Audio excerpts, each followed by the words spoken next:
Coming up on LUTV News, the debate around critical race theory continues. Find out what the Rockwood School District has to say about the controversial topic. Plus, gunshots rang out in an O'Fallon trailer park early Monday morning. Find out what happened. And Halloween is around the corner, and many are wondering if it's safe to trick or treat. We will tell you what the medical experts are saying. Those stories and more ahead on LUTV News.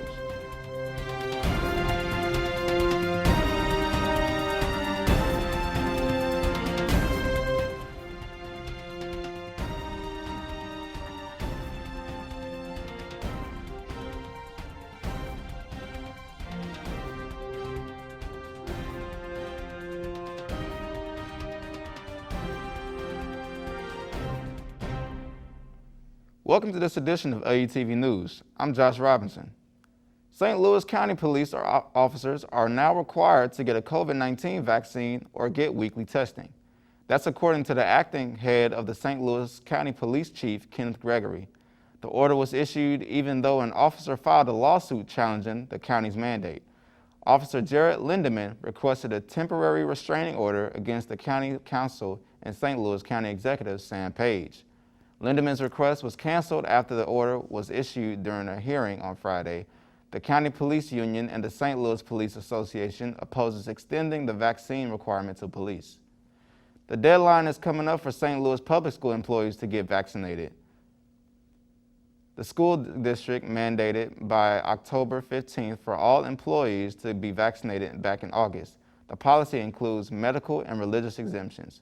Those exemption forms were due before September 24th. Employees who receive an exemption will be tested twice a week. Teachers could be put on unpaid suspension or fired if they don't show proof of vaccination. The St. Louis Circuit Attorney's Office is not filing murder charges in two separate cases, at least not yet. Police arrested a man in 2020 and initially charged him with first-degree murder in the death of 24-year-old Tobias Courtney. But Circuit Attorney Kim Gardner's office says the suspect claimed self-defense, so they could only charge him with a felony firearm charge. Gardner's office isn't filing murder charges in the 2020 killing of 19-year-old Deshaun Jackson either. Police wanted to charge the suspect with several crimes, including robbery, but the charges were later dropped. Police say prosecutors did not explain why they didn't file charges in that case. According to the St. Louis Post-Dispatch, the Circuit County Attorney's Office spokeswoman says both cases are still under investigation. The Rockwood School District reunites debate on critical race theory. The school board is now receiving support after its most recent meeting last Thursday night. This is a drastic change after months of meetings involving angry parents. The Missouri Equity Education Partnership spoke up in support of the school board after the debate moved to threats against district employees. Threats to school board members in other states have been captured on video. President Biden ordered the FBI to assist local law enforcement in addressing threats against school administrators this week. The Rockwood superintendent plans to report any threats made to district employees to the FBI. Police responded to an active shooter in the Glen Gate mobile home park in O'Fallon on Monday morning. Officers say they were called to the scene at around 6:30. They say when they got there, they saw a man firing shots into the air. Police report that the man was under the influence of narcotics and he has been taken to the hospital. It is not clear what led to the incident. The shooting is still under investigation. In other news, the parents of a missing Jefferson County teen are asking for communities to help find their son. 19-year-old John Parton has been missing since May 16th. The teen told his parents he was going camping with his friends and would be back the next day. But his parents say he called them later that night and told them about breaking into property and stealing $2,000 worth of stuff. Parton has not been heard from since. His parents are asking anyone who knows any information about this case to call the police. Straight ahead on LUTV News, some people are celebrating a different holiday instead of Columbus Day. Find out more when we return.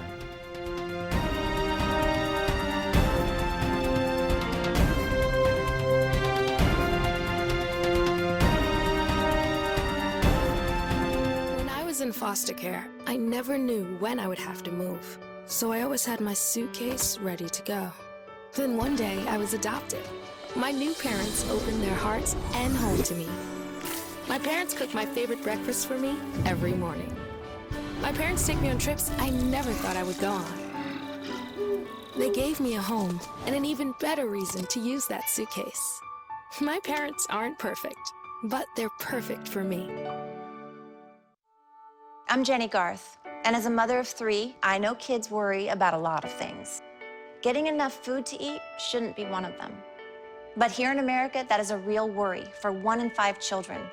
Even though we are one of the most food-rich countries in the world, 15 million children don't know where their next meal is coming from. This is unacceptable, and something the Feeding America nationwide network of food banks is working to solve.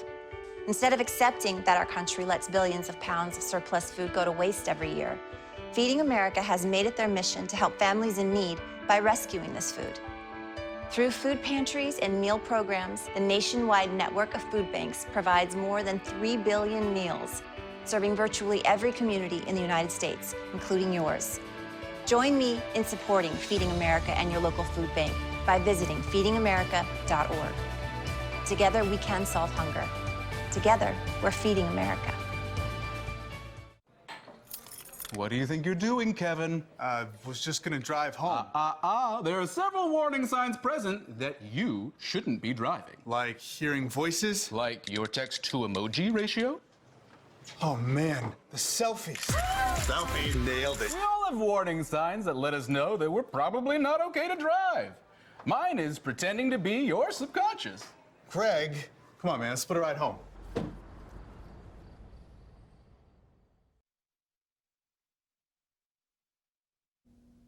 Drug maker Merck is asking the U.S. Food and Drug Administration to clear its pill against COVID-19. The FDA's decision may come in a matter of weeks. It will be the first pill to treat COVID-19. Merck and its partner Ridgeback Biotherapeutics says they asked the FDA to use the pill for emergency use for adults with mild to moderate COVID-19 symptoms. If authorized, the U.S. government agreed to buy enough pills to treat 1.7 million people. It may cost $700 for a person to get treated with this new medication.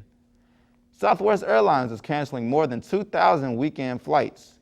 According to the Federal Aviation Administration, the airlines are dealing with staffing shortages and bad weather.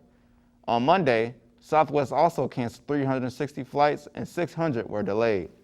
This is the only airline to report a large percentage of canceled and delayed flights on Friday and Saturday. A U.S. Navy engineer is facing espionage charges for trying to sell top secret information in a peanut butter sandwich for $70,000 worth of Bitcoin. The Justice Department says 42-year-old Jonathan Tebby gave the nuclear submarine data to someone who he thought was a foreign agent. That person was actually an undercover FBI agent. The FBI later arrested Tebby and his wife. Police in Texas find a missing toddler after wandering into the woods for 4 days. Texas EcuSearch Director Tim Miller says that 3-year-old Christopher Ramirez was found Saturday just before noon near State Highway 249. Authorities say Ramirez chased a neighbor's dog into the woods on Wednesday while his mother unloaded the groceries out of their car. The dog came out, but the toddler did not. The county sheriff says a homeowner found the toddler crying 6 miles away from his home. Police say the toddler is okay and back with his family. It's time to bring out the Halloween costumes because the director of the CDC says it's safe to trick-or-treat this year.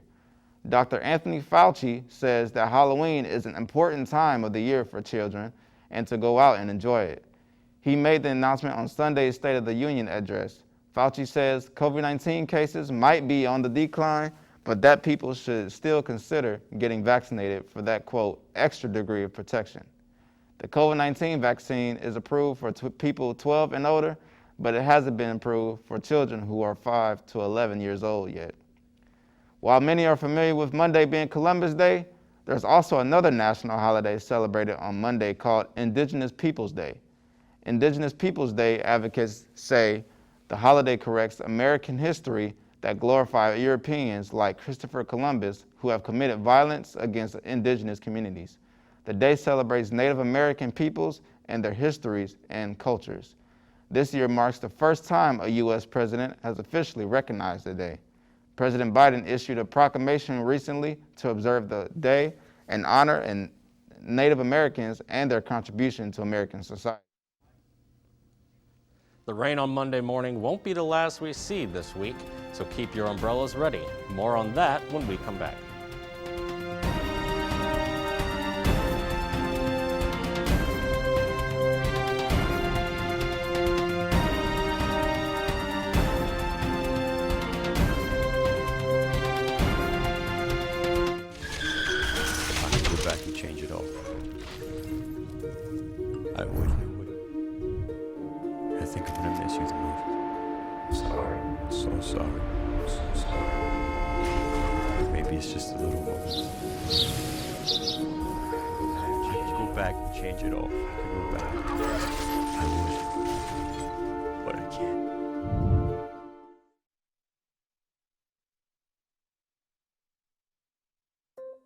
Here are your AARP top tips on caregiver preparedness during coronavirus. First, form a caregiving team. Create a list of people in your family and friend network who can help with caregiving tasks. Take an inventory of supplies in your loved one's home. Try to have a 2-week supply of essential items. Make a list of the care recipient's medications and medical contacts. Be sure to have prescriptions on hand and ask the pharmacist for an extra 30-day supply. Make a plan to stay connected. To prevent social isolation, set up available technology to help loved ones stay connected and schedule regular chats. Finally, maintain your own self-care. Follow the Centers for Disease Control's guidelines for coronavirus safety. And have a backup plan for care in case you become ill. For more caregiving tips during the coronavirus pandemic, go to aarp.org/caregiving. Meet the Scan, a simple procedure whose mission is to detect lung cancer early.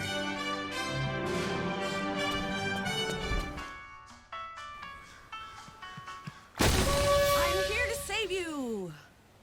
But I feel fine. That's great, but you may still be at high risk for lung cancer. Oh man, that's a new fence. If you smoke, early detection could save your life. Learn more at savebythescan.org. Monday morning was definitely gloomy outside with all the rain and scattered storms, but things have definitely calmed down on that front. There is still some rain in the area, but it's mostly scattered, covering most of northern Missouri and a few parts of southeast Missouri. The rain we saw on Monday has moved into the heart of Illinois and is covering most of Iowa. The change of season is starting to show not only here, but in other parts of the U.S. as well, as part of the Northwest, including Montana, Idaho, and Wyoming, are experiencing snow on Monday and later this week. Fall may have just begun, but that cold weather is right around the corner. Taking a look at how things stand here in St. Charles, it is currently 74 degrees and partly cloudy. The rain on Monday morning cooled us off from the hot weekend that we just had, not only here, but across the river as well. In Maryland Heights, it's 74 degrees and partly cloudy, and things aren't much different in St. Louis as it's 75 degrees downtown. If we cross the river again, conditions are pretty similar. It's 75 in St. Peters and 74 in O'Fallon. The rain we saw on Monday morning is definitely not going to be the last we see this week, as we are due for a good downpour all week. Monday, we're going to hit a high of 80 degrees with only a few clouds poking out throughout the day. The low overnight will drop to the low 60s, around 61 degrees. Tuesday will be the nicest day of the week, so if you have any outdoor plans, you'll want to do them then. It will be mostly sunny throughout all of Tuesday. Highs expected to be in the low 80s at around 81. Overnight will consist of clear skies with a low of 61. The rain will return on Wednesday and won't hold up for quite a while. 80 degrees is the expected high temperature for Wednesday, with showers occurring in the morning. The rain will continue overnight with the low expected in the low 60s. On Thursday, we'll see a significant temperature drop, and the rain will continue, but the high will only be 71 degrees. Lows will be consistent overnight on Thursday, staying in the low 60s and possibly dipping down to the high 50s. On Friday, fall temperatures will show themselves once more, but sadly, the rain will as well. The high is going to only be 68 degrees on Friday, with the lows dropping into the high 40s. After all this rain passes through, temperatures should be in the 60s for the remainder of the weekend, as fall weather will have officially arrived. For LUTV News, I'm Jonathan Camp.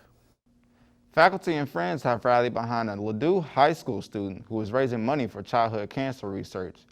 High school senior Aiden Zucker has been growing out his hair for 2.5 years. He hasn't taken the senior pictures yet, but on Monday, he decided to shave it all off. This is all part of a fundraiser for the St. Baldrick's Foundation, which raises money for childhood cancer research. Zucker started this in honor of his younger sister who lost her fight against neuroblastoma back in 2017. It's Halloween season, so it's not too unusual to see people dressed up in costumes, but one guy's dressed up as a teddy bear for a cross-country charity walk. This is what the bear's son, Jesse Larios, had to say about his trip. So I wanted to innovate with animation. This is what I came up with, you know, it's like, let me bring it out of the paper world and into like the real world, right? And then at the same time, I wanted to do it for a good cause. So. Larios' journey started in Los Angeles and he is trying to walk to New York City. Larios stopped in St. Louis on Thursday afternoon. People say he was seen walking on Manchester Road near Lindbergh. So far, he has raised $65,000. The link to his GoFundMe can be found on his website, IamBearson.com. NHL veteran James Neal has officially joined the Blues roster. We'll have details on the signing when we come back.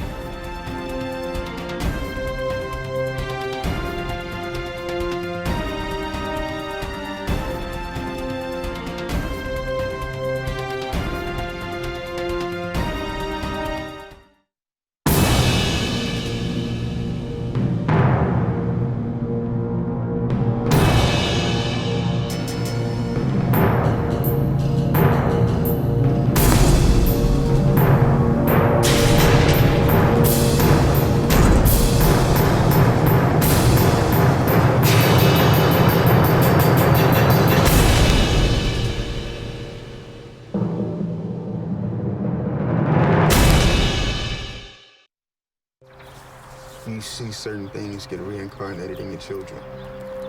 My daughter is very much inspired by my wife's artistic pursuits. So my daughter started making necklaces. She makes what we call affirmation fashion. I tell her every day that your black is beautiful. Your black is beautiful. Your black is beautiful. And if there's anything better than being beautiful, it's being smart. And if there's anything better than being smart, it's being kind. And reaffirming that every day is our method of making sure her chin never drops. My dad wasn't around, and I remember riding a bike and falling off and cutting myself, and me never just wanting to get back on it. People ask, how your children learn how to ride a bike, and you did. I didn't teach them. I just created an environment where they taught themselves, and all I had to do was be there.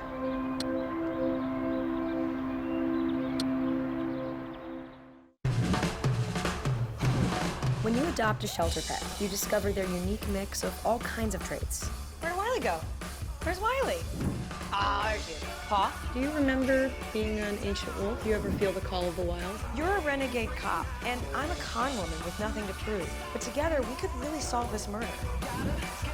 They're a little bit of a lot of things, but all of them are pure love.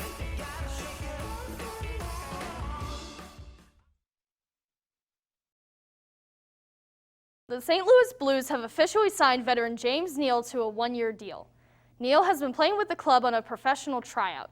The team looks for him to fill the role of a forward who can rush the net and play hyper-offensively. Neal has almost 300 goals in 14 seasons as a pro. The $750,000 contract came after he scored 4 preseason goals for the Blues. There is speculation that the NFL could bring an expansion team to St. Louis. That's the latest development in the city's lawsuit against Rams owner Stan Kroenke in the NFL. Legal expert Daniel Wallach says, the NFL's incentive is to avoid a $1 billion-plus judgment. Kroenke's incentive is to avoid writing a check to his partners. The city's incentive is to avoid going all this way and end up losing in an appeal. There are enough drivers here to push the parties to a settlement. That settlement would likely include an expansion team for St. Louis. The NFL is again seeking a change of venue for the lawsuit at an October 18th hearing. The city may have lost the Rams, but football fans have adopted the Kansas City Chiefs, but as of right now, they aren't looking so hot. The Chiefs lost to the Buffalo Bills on Sunday, 38-20.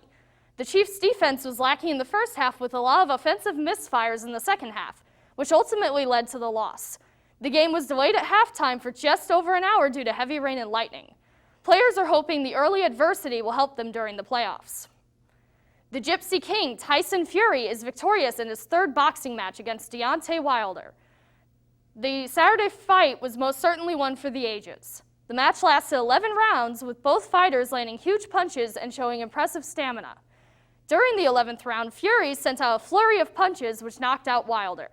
Fury improved his record to 31 wins, 0 losses, and 1 draw. Now he has 22 wins by knockout, defending his WBC World Heavyweight title. The Lindenwood Lions football team took home their 4th consecutive win on Saturday against the Quincy Hawks. The Lions won 33-28 with quarterback Kai Ross tying the Lindenwood record of 3 interceptions in a game. The Lions put the Hawks away in the 4th quarter where they scored 2 more passing touchdowns. The win rounded out homecoming festivities, which took place from October 6th to 9th. I'm Lauren Shelton for LUTV Sports. The internet is killing books, but not in the way you might think. Stores are anticipating a shortage of books this holiday season as the demand for physical copies has grown. The increase in online shopping during the pandemic has shifted paper mills from making paper to cardboard, creating a paper shortage. Not to mention, backups on printers due to social distancing and shipping delays is also blamed for the potential shortage. Book sales increased by 10% from 2019 to 2020 and 17% from 2020 to 2021. Retailers are recommending that customers pre-order new releases to make sure they have them for the holiday season. Audiences are welcoming back an old friend as James Bond returns to the big screen this weekend. No Time to Die is the 5th and final film featuring Daniel Craig as James Bond. The flick brought in more than $145 million globally, but just $56 million here in the U.S. That amount was on the lower end of expectations, but experts say the movie will hold well over the coming weeks. Bond did bring the movie goers as 25% of those who bought tickets were seeing a movie in theaters for the first time since the pandemic. Despite older audiences being reluctant to go out, ticket sales of those 45 and older accounted for 36% of ticket sales. No Time to Die was the 4th best opening in the 60-year history of the Bond franchise. That's it for this edition of LUTV News. I'm Josh Robinson. Thanks for joining us.